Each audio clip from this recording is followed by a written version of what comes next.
them trying to explain his forearm discomfort.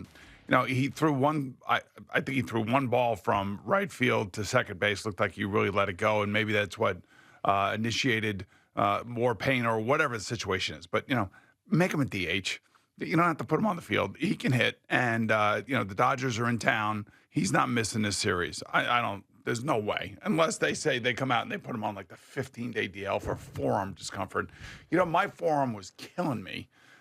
Pretty much coming out of every training camp I was ever a part of, whether it be East Islip, Maryland, Cincinnati, the Jets, or the Cardinals. Every single year, my arm was killing me. And your forearm specifically? Yeah, right in here, right in here, And it never turned out to be a UCL or a Tommy John situation for you? Hell no.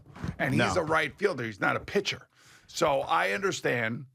It's different. It's 162 games, and things happen. It's also 2024 where everybody gets hurt. Well, you get a tick here and a tick there. Like, you came in the other day, and you said you had a knot. So it was not. You had neck spasms. That's neck spasms. Oh, that's what that was? That's what that was. And, what did I do? I took care of it. You did. You rubbed my knot out. Well, you did. That's exactly what you did. Yeah, I got in there and got the knot out of there. And your neck was spasming. And so imagine you wake up one day, you have that neck spasm, and you have to play a Major League Baseball game. Not easy. Or, an NFL game or an NHL game or an NBA game. Yeah. Any of that stuff. Sure. So I can understand being a little bit sore. I mean, everybody is sore right now. Everybody's playing. They're in the middle of their season. And, you get hit by a baseball. You pull a little bit of a hamstring. You may hurt your foot running the bases. I mean, it's all little ticky-tack stuff. And hopefully there's no structural damage, and it's just fatigue and discomfort. Right, fatigue and discomfort. And if it's that, then sure, he'll be a DH, and they'll throw him in the lineup. And missing this Dodger series would suck, and I don't believe that he will. But let's just say for poops and giggles, this is the worst-case scenario, and he ends up having a torn ligament like Bryce Harper did in 2022, and he ended up partially tearing his UCL, needed to have Tommy John surgery. They waited until after the season, and he played through it. Now, he had a long stint on the IL in 2022, and I went back and looked at it, and it wasn't the elbow was not the reason why. He got hit in the hand and broke his thumb that year, and then that's why he had the long stint on the IL. But he played through and was the DH for the Phillies with that issue in his elbow. So let's just say they come back with imaging and says he's got a partially torn or fully torn UCL. You're just not going to see him in the outfield, Juan Soto. He's going to be the DH for the rest of the year, and he'll be fine. Yeah. He'll be able to hit. And he even said last night, when he's throwing and when he's hitting, he doesn't feel the thing. It's just when he does everything else, it bothers him. So he hasn't been affected by it on the baseball field at all. I mean, throwing and hitting are the two most important things he does. Yes. That's what else do you do that, it's bothering you? No. But my point is that that is a good sign. Like when he's sitting around, he's like, man, this hurts. But when he's out, when he's up, he's throwing the ball, he's not like grimacing. So I do think that's a good sign. So maybe it's just a strain, and he's going to be okay, and he'll play tonight. I hope so. And you can't blame any New York fan or New York Yankee fan or anybody that's watching this team for having some real fear about this after everything we have gone through injury-wise in this town over the last few years. I mean, the Yankee fans saw it up close and personal last year with Aaron Judge. We just went through it with the New York Knicks, everybody getting hurt. The Rangers had guys playing through injuries that probably hurt their chances of beating the Panthers. The Jets with Aaron Rodgers. So when something like this happens, you're like, oh, my God, are you kidding me? Again, one of their best players that's going to be out? And the bigger point is that it may be nothing, but even if it's the worst thing, he'll still probably play. So that's my Feel Good Friday take on Juan Soto. Feel Good Friday would be the real Feel Good Friday take would be he's going to be in a lineup tonight. I mean, this is the weekend of all weekends, man. I heard John Flaherty talking about it last night because, I love John Flaherty. You love John Flaherty. I love me some John Flaherty. He was talking about all the TV trucks and everything out there outside of Yankee Stadium as if this weekend is a precursor to the World Series and everybody wants to see the stars on hand. And believe you me, Juan Soto knows who's coming to town. Yeah. He knows who's coming to town. He's going to be out there. And, and it's going to be one of these. It's going to be like, he's going to fight through it. Well, that's what he said. He's grinding through it. He's going to fight through it, much like Jacob Trouba did, much like Ryan Lindgren did, much like Adam Fox did. You got to fight through it. Yeah. I mean, this is it. I mean, this Hopefully is he'll fight through it better than those guys did. You want $500 million in a contract? Yeah. Fight through it. That's all there is to it. Be there for the big times. Be there when your team needs you most.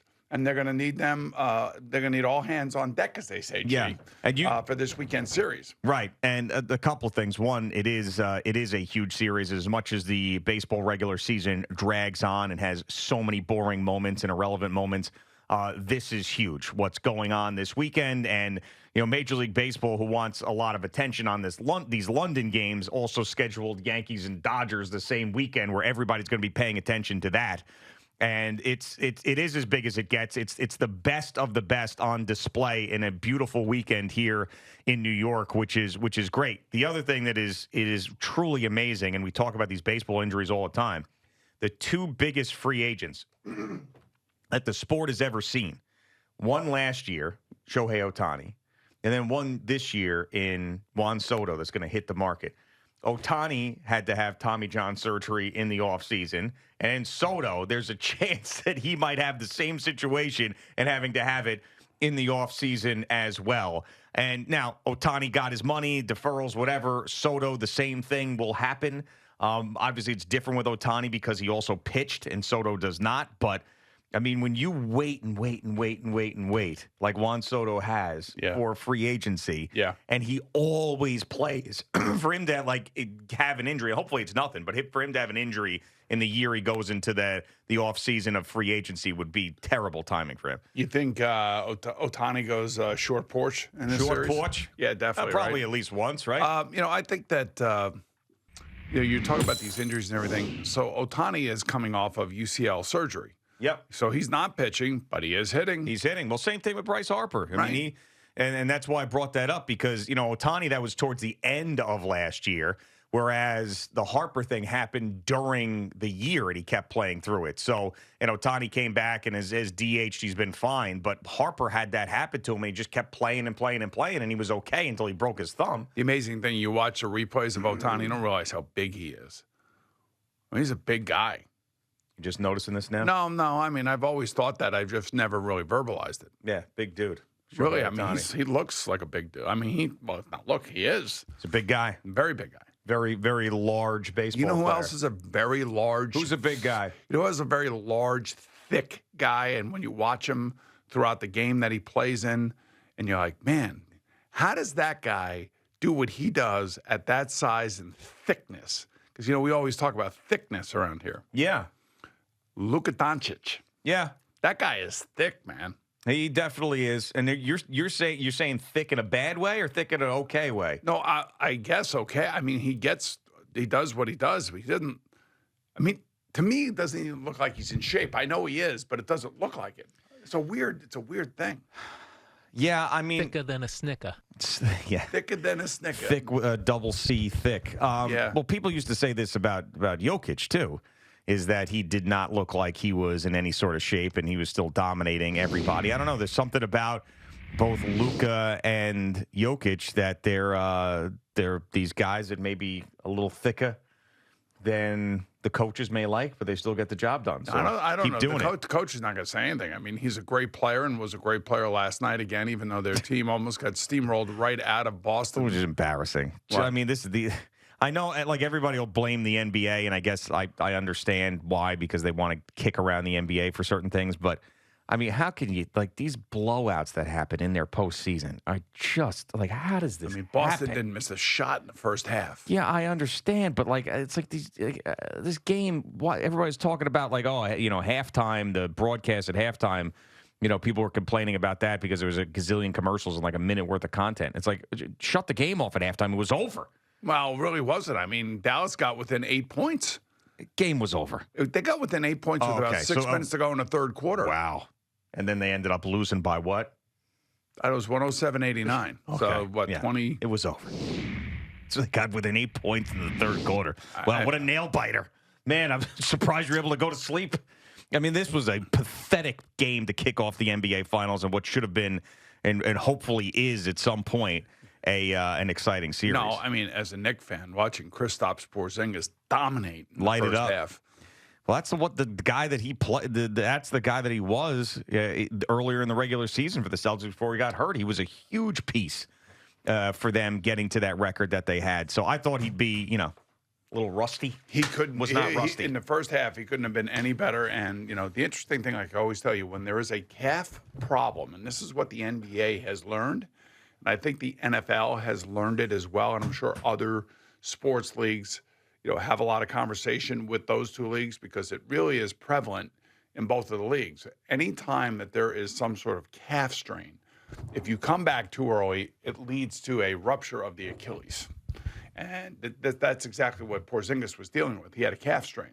So they weren't going to put him out until they knew exactly that his calf was 100% and his Achilles was 100%, and they were not going to risk it. And quite frankly, what you see now is a guy that's got fresh legs, looks fresh good. legs. And you love yourself some fresh legs. Of course I love fresh legs. Yeah, love fresh legs. Who doesn't love fresh legs? Yeah, I mean, people do.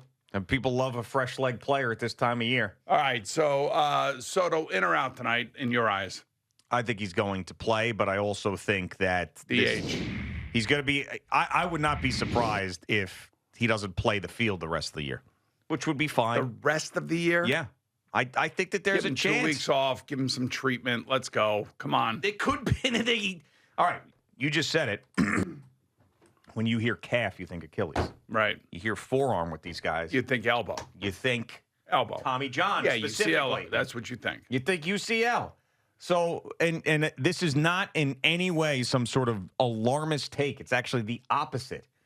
If you even find out that it's a UCL, he's not going to have surgery till the end of the season, and he's going to hit, and he's still going to be great at the plate, and he's going to be awesome. So, Aaron Judge will go back to right field. So you're not losing anything there in the field. No. I mean, so you're going to be fine. Verdugo will be in left field. Vergone, gone. Right. I mean, you're going to be fine. How do you do? Fine. Yeah, I mean, I'm sure they will be, and they'll reconfigure it and they'll figure it out. Or maybe it's absolutely nothing, and you don't have to worry about it. 3-game series, 100 and what do you think? 50,000 people. Whatever the capacity is plus standing room. It's like 48 or 49,000. It's going to be that. That place is going to be absolutely jammed. There's going to be standing room. There's going to be people outside and folding chairs. I mean, this is it. And the weather is going to be spectacular, as far as I know. I think it's supposed to be good all weekend long. All good, very good. Yeah. So this will be fun to watch.